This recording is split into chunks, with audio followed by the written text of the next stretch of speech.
요즘 우리 사회는 참 팍팍합니다. 청년들은 좁아진 취업문 앞에서 무력감을 느끼고 장년들 또한 언제 밀려날지 모르는 고용 불안과 노후 걱정에 밤을 설치는 것이 우리 한국 사회의 일상이 되었습니다. 자영업 하시는 분들은 하루하루 버티는 게 기적이라고 하시죠. 이렇게 우리는 지금 내 몸 하나 건사하기 힘든 이 전쟁 같은 일상을 살고 있는 것입니다. 근데 우리가 야고보서 말씀을 계속 읽으면 뭐가 계속 나오죠? 행하라, 그죠?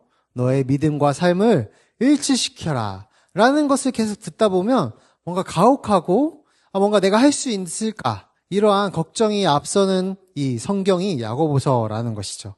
그런데 이 야고보서의 말씀은 우리에게 그러한 짐을 더 얹어주려는 잔소리 같은 것이 아니라 오히려 우리가 붙들고 있는 우리의 믿음이 진짜로 우리를 구원할 생명이 있는 믿음인지를 가장 본질적으로 묻고 있는 것입니다. 먼저 우리는 그렇기 때문에 신앙의 기초를 단단히 세워야 됩니다. 이 야고보서에 행함이 많이 나오기 때문에 오해할 수 있다는 것이죠. 우리가 지금 착하게 살아야 구원받습니다, 이것을 말하고 있는 건가요? 아닙니다. 야고보서는 결코 행위 구원을 말하지 않습니다. 행위로 구원을 얻는다는 것은 복음서에서 저주받을 복음으로 표현되어 있습니다. 구원은 오직 뭘로 가능하죠? 우리가 나중에 심판대 앞에서 말할 거, 너에게 의가 있느냐라고 물으실 때 저는 없지만 예수님께서 저에게 주신 의가 있습니다. 이 그리스도의 의를 전가받는 믿음의 법으로만 가능하다고 배웠습니다. 이 의라고 하죠. 예수님의 의, 바깥에서 온 의입니다. 왜냐하면 우리 안에는 우리가 스스로 그것을 만들어낼 힘이 없기 때문입니다. 그래서 이 바깥으로 예수님으로부터 오는 이 의를 대하는 여러 모습이 있습니다. 첫 번째는 하나님을 무시하고 사는 사람들입니다. 두 번째는 입으로는 믿습니다 라고 말하지만 교회도 오지만 속마음은 하나님과 상관없이 살아가는 이름뿐인 신자입니다. 세 번째는 마음의 죄는 숨긴 채 겉만 거룩하게 꾸미는 신자입니다. 마지막 네 번째가 진짜인데요. 바로 성령님으로 인해서 새 사람이 되어서 진심으로 깨끗하고 거룩하게 살려고 애쓰는 성도라는 것입니다. 이게 네 가지의 모습의 우리 성도님들이 계신데요. 한국이 아니라 우리가 살아가는 이 세상의 교회에는 이 네 가지의 모습의 성도님들이 섞여 있습니다. 그러나 우리가 진정으로 지향해야 하는 것은 이 네 번째, 정말 이 성령님으로 인해서 새 사람이 되고, 새 사람이 되었으니까 마땅하게 새 사람에 걸맞게 살려고 애쓰는 모습인 거죠. 여기서 우리가 기억해야 될 사실이 있습니다. 이 천국은 로마 가톨릭의 주장처럼 이 야고보서를 하다 보니까 계속 우리가 가톨릭의 이야기하고 비교하게 되는데요. 이 가톨릭은 착한 일을 많이 해서 점수를 쌓아야 된다고 하는데 우리는 그럴 힘이 없다고 하는 것이죠. 성경은 분명하게 우리는 전적 타락으로 인해서 그러한 더 이상 선함을 행할 수 있는 힘이 남아있지 않다라고 보는 겁니다. 근데 가톨릭은 어떻게 보죠? 성경에 나와 있지 않은, 우리에게 아직 남아있는 힘이 있다 하고 말하는 거예요. 그래서 그 힘으로 우리가 선을 행할 수 있다 하고 말하는 겁니다. 그래서 우리가 공로가 있다 이렇게 말하는 것이죠. 우리의 본심은 지금 딱딱한 돌덩이와 같습니다. 그 돌덩이를 아무리 쥐어짠들 선함이라는 그 어떤 것이 나올 수가 없습니다. 우리가 선한 일을 근데 할 수 있는 이유는 뭐죠? 그럼? 오직 하나님의 은혜가 우리를 변화시켰기 때문에 이제 선한 일을 할 수 있는 것입니다. 그래서 칼빈은 아주 중요한 말을 남겼습니다. 예수님과 연결되어 있으면서 삶이 변하지 않는 사람은 없다. 예수님과 연결되어 있으면서 삶이 변하지 않는 사람은 없다. 즉, 삶이 변하지 않는 사람은 내가 입술로 예수님을 믿는다 해도 사실은 예수님과 연결되어 있지 않다는 것입니다. 이 의롭다 하심을 얻는 것, 칭의라고 하죠. 그리고 거룩하게 사는 것, 성화라고 합니다. 이것은 동전의 양면과 같습니다. 이 둘을 떼어낼 수 없습니다. 떼어내려고 한다면 그것은 온전하지 못하게 된 불구가 된 삶일 것입니다. 진짜 살아있는 믿음은 반드시 삶이라는 것이 합쳐져서 하나님께로 나아가게 됩니다. 그래서 들어보셨을 수 있는데요. 조나단 에드워즈라는 청교도 신학자가 있습니다. 정말 유명한 신학자입니다. 이 신학자를 정말 좋아하는 목사님들도 많고요. 수많은 책도 썼습니다.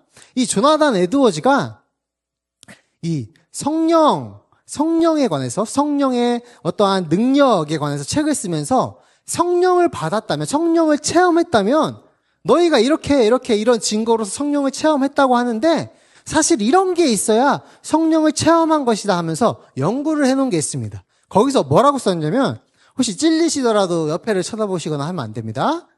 자, 야비하고 이기적이며 까다롭고 무정한 사람이 참된 그리스도인일 수 있다는 것보다 더 터무니없는 생각은 없다.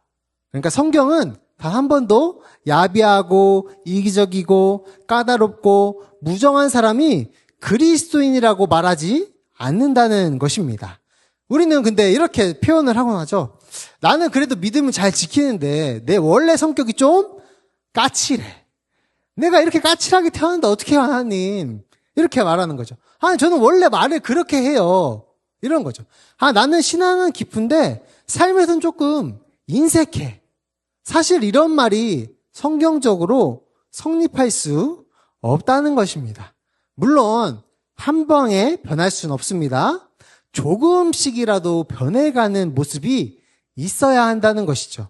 하나님을 믿는다고 하면서 나는 원래 이렇게 태어났으니까 이렇게 살 거야 라는 고집스러운 모습만 남아있다면 사실은 정말로 구원을 내가 받고 그 삶을 살기로 애쓰고 있는지 그거부터 다시 살펴봐야 한다는 것이죠.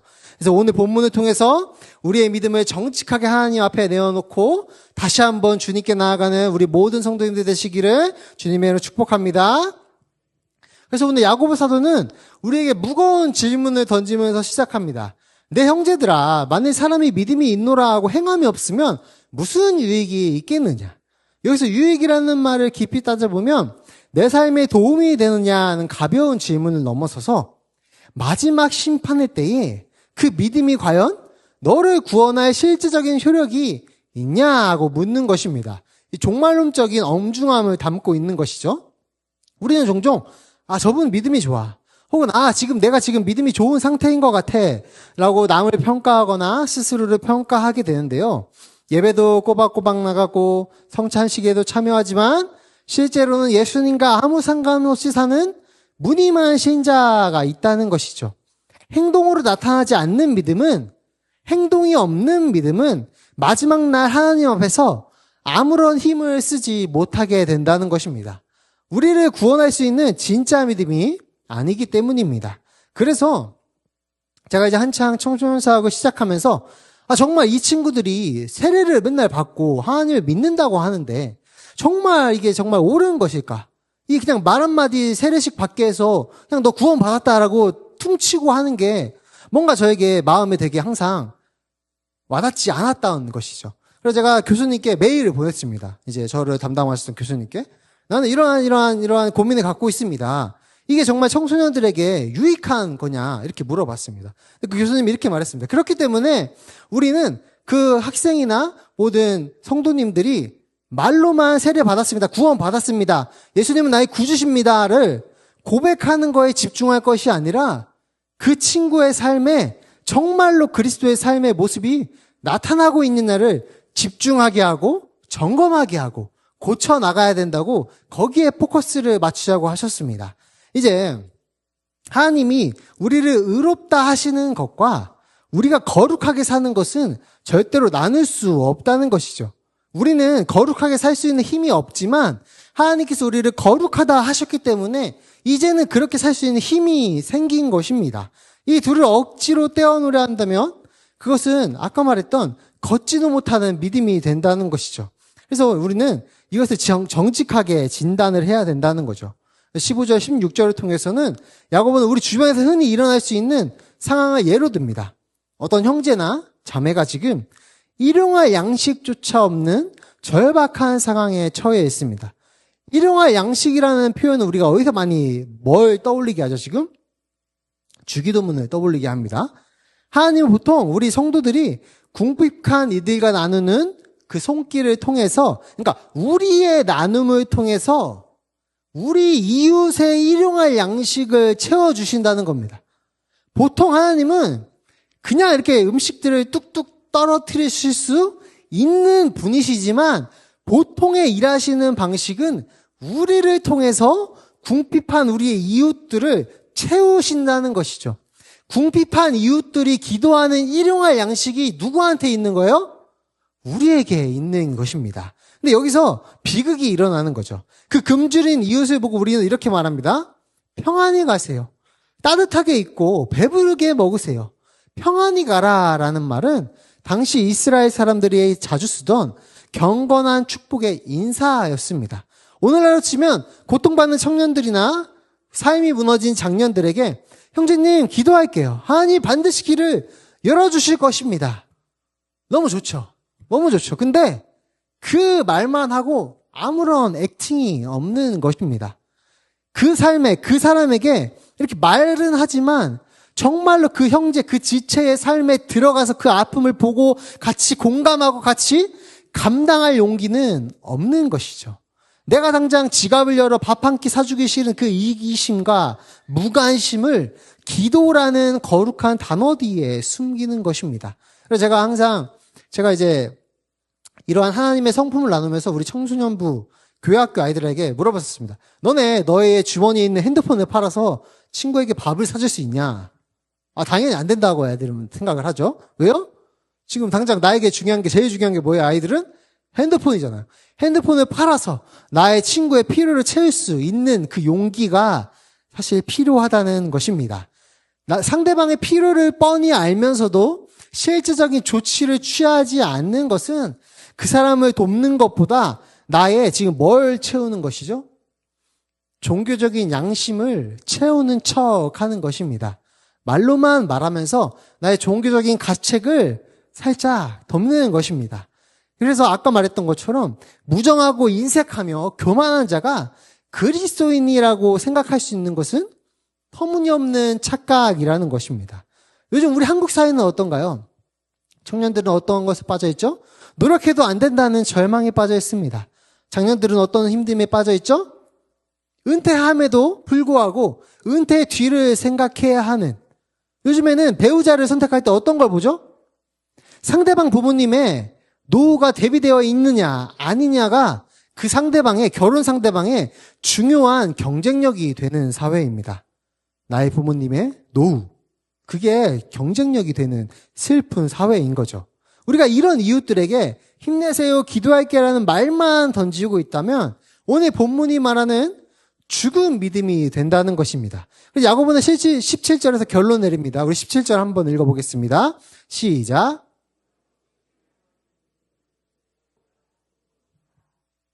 이 죽었다는 뭐죠? 죽었다. 시체입니다. 시체는 살아있는 사람과 모양은 똑같습니다. 눈도 있고 코도 있고 입도 있습니다. 그러나 결정적으로 호흡이 없습니다. 행함은 믿음에 덧붙여지는 해도 되고 안 해도 되고 그 정도의 것이 아니라 생명력이자 호흡입니다. 우리 안에 예수님의 생명이 진짜로 있다면 이 팍팍한 세상 속에서 형제의 고통을 볼 때 내 안에 계신 예수님이 가만히 계시지 않는다는 거죠. 하지만 그 호흡이 멈춰 있다면 그 믿음은 모양만 그럴듯한 종교적인 시체에 불과합니다. 성도 여러분, 혹시 이렇게 생각하시나요? 지금까지 저의 말을 듣고 나는 믿음은 좋은데 근데 지금 내 형편이 너무 어려워서 남을 도울 여유가 없습니다 라는 생각은 사실 합리화입니다. 제가 말하는 것은 이 돕는 일이나 행함은 꼭 돈으로만 생각하지 않으셔도 된다는 것입니다. 제가 여기 성도님들을 지금 돈이 많아서 섬기고 있나요? 아시겠지만 대부분의 목회자는 돈이 없습니다. 뭘로 섬기죠? 저희가 할 수 있는 말씀을 연구하고 그 말씀을 나누고 성도님들을 위해서 우리 담임 목사님 항상 뭘 하죠? 기도하시고 우리 성도님들의 그 깊은 기도 제목 하나하나 다 기억하시면서 기도하시면서 여러분 성도님들을 돕고 계시잖아요. 돈이 다가 아닙니다. 우리 저번에도 본 것처럼 돈은 은사 중에 하나로서 돈이 있으시다면 돈으로 섬기면 됩니다. 근데 돈이 없으면 어떡하죠? 내가 할 수 있는 기도, 내가 할 수 있는 위로의 말, 그런 걸로 섬기는 것입니다.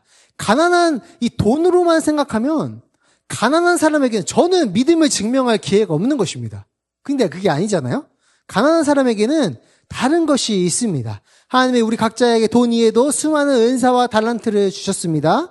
누군가에게는 지친 이웃의 말을 묵묵히 들어줄 수 있는 시간의 은사도 주셨고 그 마음의 은사도 주셨고 정말 저는 이제 교육자이지만 부러운 사람이 있습니다. 뭐냐면 잘 들어주시는 분이 너무 부럽습니다. 이게 저도 이제 많이 듣지만 이 듣는 게 제일 어렵더라고요. 우리가 들으면 무슨 생각을 많이 하죠? 그 사람에 대해서 공감하고 정리하고 이거보다 잘 한번 생각해 보세요. 상대방의 말을 들을 때 무슨 생각하세요? 다음에 내가 할 말, 그죠? 보통 목장 모임에서 그렇습니다.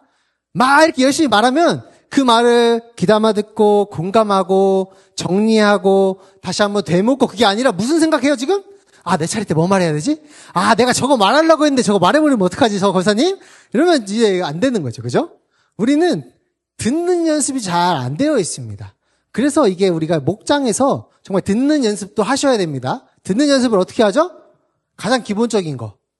상대방의 말을 듣고 정리해서 지금 성도님들이 말한 게 성도님이 말한 게 이러이러해서 마음이 이렇다는 거죠. 이렇게 되물어 주는 겁니다. 그게 가장 기본이 되는 듣기의 기술입니다. 하나님 우리에게 이렇게 은사들을 내려주셨다는 것이죠. 따뜻한 말 한마디.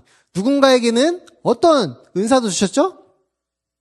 누군가는 귀찮아하는 작은 일들을 대신하는, 거리낌 없이 하는 그러한 은사를 주셨습니다. 내가 가진 것이 작다고 해서 지금 내 형편이 어렵다고 해서 하나님께서 나에게 맡기신 그 귀한 은사들을 묻어놓으면 안 된다고 했습니다. 그 은사로 지금 누군가 채워져야 하는 그런 필요한 사람이 있다는 것이죠. 나의 은사가 필요한, 일용할 양식이 필요한 그 형제님이, 자매님이, 그 모든 성도님들이 계시다는 겁니다. 그래서 우리는 그것을 썩히지 않고 두어야 합니다. 나누어야 한다는 것입니다. 그걸 안 하면 지금 죽은 믿음의 모습이 나온다는 것이죠. 이 행함이 없는 믿음은 그 자체에 생명이 없기 때문에 우리를 구원할 수가 없습니다.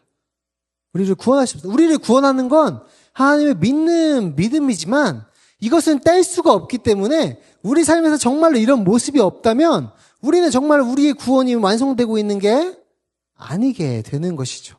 하나님은 너무나 신비합니다. 우리가 신비주의 하지만 여기에 신비라는 단어를 쓰는 겁니다. 하나님이 하시는 일이 너무나 신비합니다. 하나님은 구원을 처음부터 끝까지 혼자서 완벽하게 이루실 수 있는 분이시죠. 그죠? 그래서 우리의 구원을 먼저 이루셨습니다. 시작을 해주셨죠. 근데 하나님은 그럴 필요가 없는데 어떤 결정을 하셨죠?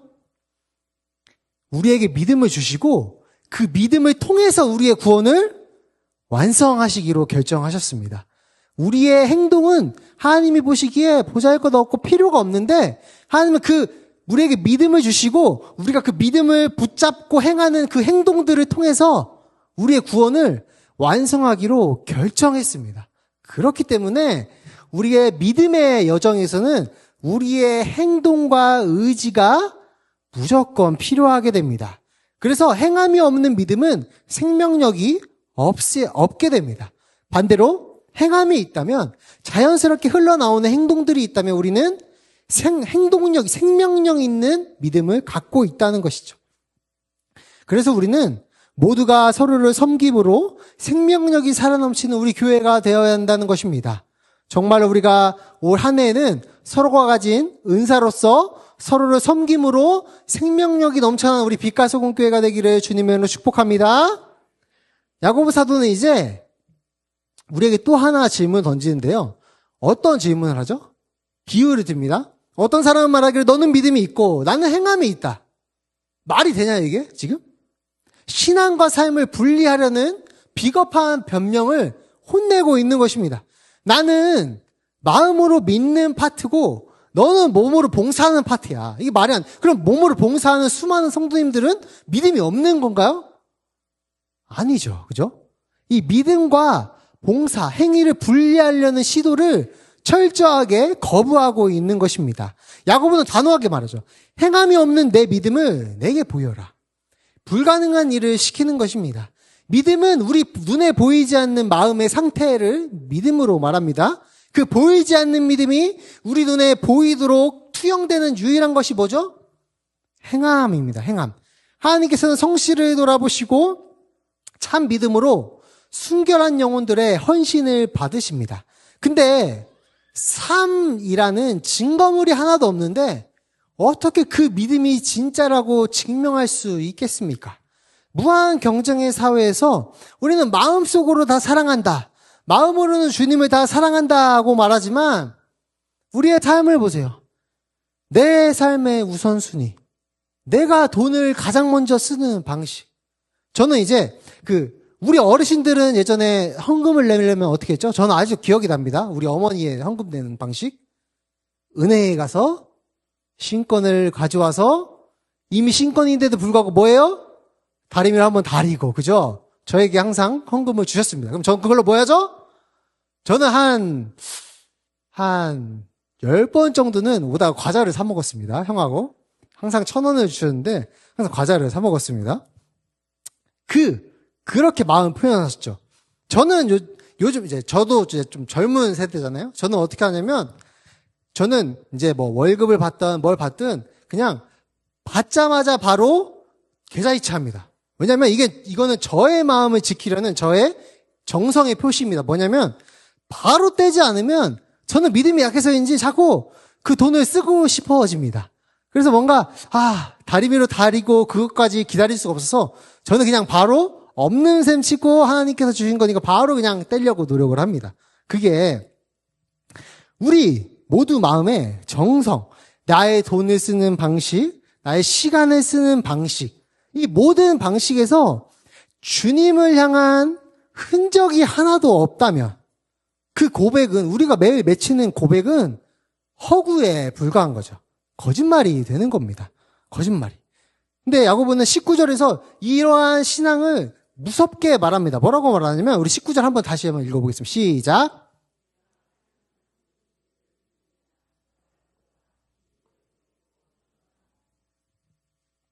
귀신들도 알고 있습니다. 근데 여기서 여담이지만 그거 아시나요? 마귀와 귀신의 차이?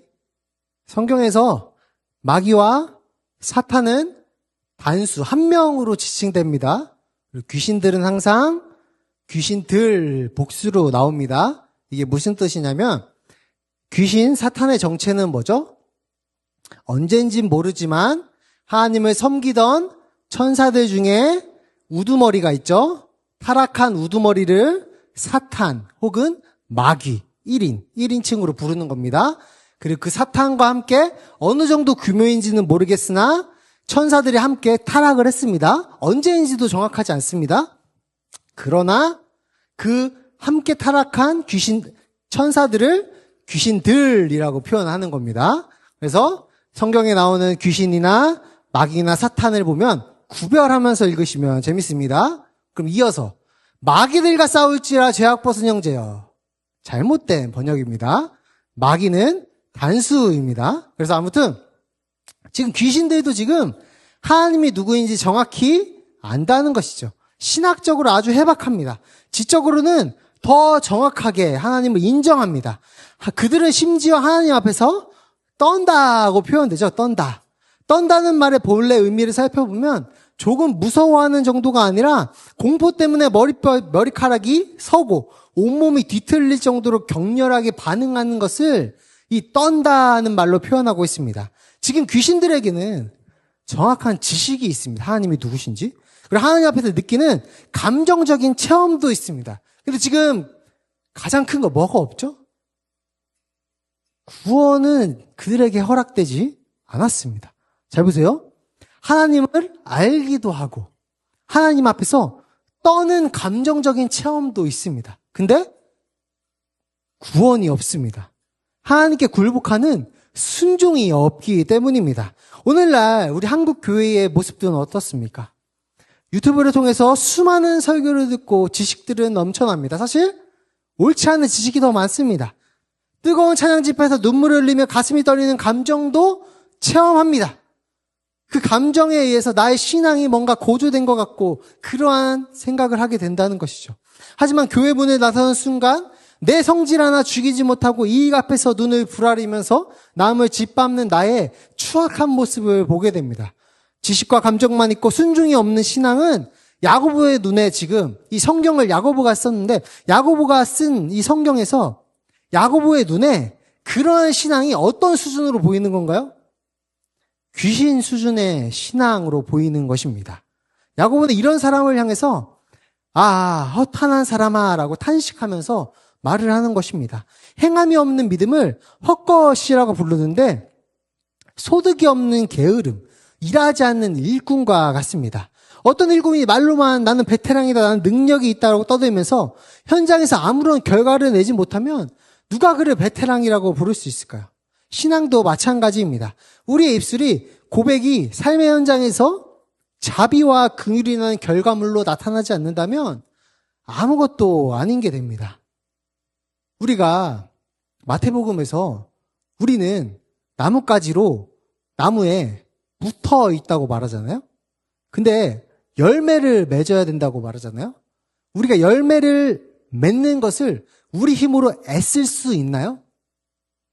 우리가 집중해야 되는 건 뭐예요? 내가 좋은 열매를 맺기 위해서 그 좋은 열매, 크고 좋은 열매에 집중하는 게 우리가 할 일이 아닙니다. 우리가 할 일은 뭐예요? 잘 붙어 있나? 내가 지금 잘 붙어 있나? 매일매일 점검하고 확인하는 거. 그럼 뭐예요? 열매는 자연스럽게 맺히는 겁니다. 나의 삶에서 이런 자비의 긍휼의 결과들은 자연스럽게 나타나는 것입니다. 아는 것을 믿는 거로 착각하시면 안 됩니다. 하나님 앞에서 전율하는 감정을 구원받은 증거로 오해하지 마시고 진짜 믿음은 귀신도 할 수 있는 지식과 떨림을 넘어서 주님의 말씀 앞에서 나의 고집과 욕심을 꺾고 손과 발을 움직여서 순종하는 그 자리에서 비로소 시작된다는 것입니다. 이제 야고보는 마지막으로 믿음의 조상들을 말하기 시작합니다. 우리 21절 한번 읽어보겠습니다. 시작. 우리의 조상 아브라함이 그 아들 이삭을 제단에 바칠 때에 이 대목에서 우리는 또 오해합니다. 역시 아브라함이 아들을 바친 공로 때문에 구원받았구나. 아닙니다.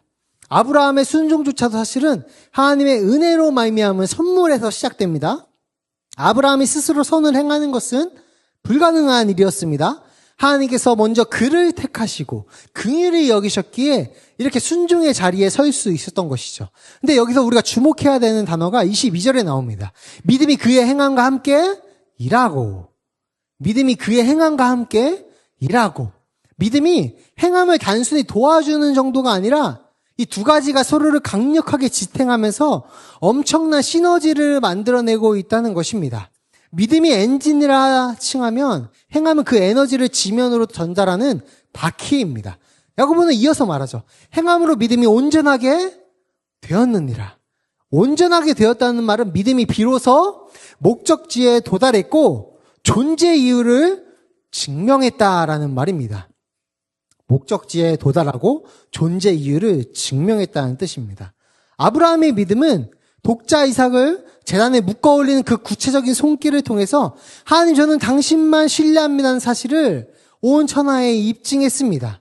행함이 구원의 조건은 아니지만 그러나 진정한 믿음에는 꼭 필요하다는 것이죠. 하나님은 언젠가 우리에게 요구하신다는 것입니다. 우리는 흔히 믿음만 있으면 되지 굳이 뭘 해야 하나 라고 생각합니다. 하지만 아브라함을 보시면 그의 믿음은 100세에 얻은 가장 소중한 아들을 내어드리는 포기와 내려놓음을 통해서 완성되었습니다. 이게 바로 우리가 추구해야 할 산 믿음의 모습입니다. 근데 여기서 바로 이어서 지금 어떤 예시가 또 나오죠? 믿음의 예시? 기생 라합이 나옵니다. 라합. 이 두 인물을 왜 배치시켰을까요? 이 두 인물을 배치시킨 가장 큰 이유는 우리에게 변명하지 못하게 만들기입니다. 뭐냐면 양극단을 통해서 전체를 보여주는 건데요. 우리는 뭐라고 말할 수 있나요? 나는 아브라함과 같은 믿음의 거장이 아니니까 적당히 믿어도 되겠지 라는 핑계를 기생 라합을 들으면서 우리의 핑계를 원천 봉쇄하신 것입니다. 라합이 정탐꾼들을 접대하고 다른 길로 나가게 할 때 의롭다함을 받았다고 합니다. 라합의 행함은 목숨을 건 환대입니다. 그녀는 자신의 안위와 세상의 힘을 의지하지 않고 하나님의 편에 서기로 결단했죠. 그 결단은 머릿속 생각에 그치지 않고 정탐꾼들을 숨기고 창문으로 달아나게 하는 구체적인 위험의 감수로 이어졌습니다. 이게 지금 우리의 한국을 살아가는 우리에게 적용되고 변명할 수 없게 만든다는 것이죠. 우리가 사는 사회는 얼마나 각박한가요? 지금 나와 내 가족만 챙기기에도 벅차죠. 하지만 라합을 보시면 그녀는 낯선 타자를 위해서 자신의 목숨을 걸었습니다. 진짜 믿음은 내가 안전할 때 동하는 게 아니라 내가 손해를 보고 위험해질 수 있는 순간에 하나님의 가치를 선택하는 용기로 나타나는 줄을 정말로 믿습니다. 그래서 우리 모두가 이런 믿음을 갖게 되기를 주님의 이름으로 축복합니다. 우리 마지막으로 26절 한번 읽어보겠습니다. 시작. 영혼 없는 몸이